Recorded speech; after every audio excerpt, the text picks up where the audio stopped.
பெண்கள் சிறுவர்களை தாம் தாக்கவில்லையாம் மறுக்கின்றது நெல்லியடி போலீஸ்.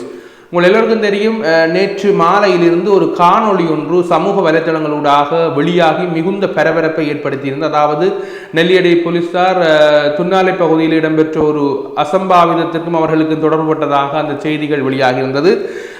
ஜாழ்ப்பாணம் நெல்லியடி போலீஸ் பிரிவுக்குட்பட்ட பொதுமக்கள் மீது போலீசார் தாக்குதல் நடத்தியாக முன்வைக்கப்பட்ட குற்றச்சாட்டுக்களை போலீசார் திட்டவட்டமாக மறுத்துள்ளனர். நெல்லியடி போலீஸ் பிரிவுக்குட்பட்ட பகுதியில் சட்டவிரோதமாக மாடு ஒன்றை இறைச்சியாக விசாரணைகளுக்காக போலீசார் சென்றுள்ளனர். இதன்போது அவர்கள் தம்மை தாக்கினார்கள் என்று அந்த வீட்டில் இருந்தவர்கள் குற்றச்சாட்டுகளை முன்வைத்துள்ளனர். எனினும் இந்த தகவல்களை போலீசார் திட்டவட்டமாக மறுத்துள்ளனர். நாங்கள் எவரையும் தாக்கவில்லை. சட்டவிரோதமாக மாட்டை இறைச்சியாக்கி நபர் வீட்டுக்குள் மறைந்திருந்தார். அவரை கைது செய்ய முற்பட்ட போது அந்த வீட்டில் இருந்த பெண்கள் கடமைக்கு இடையூறு விளைவித்தனர்.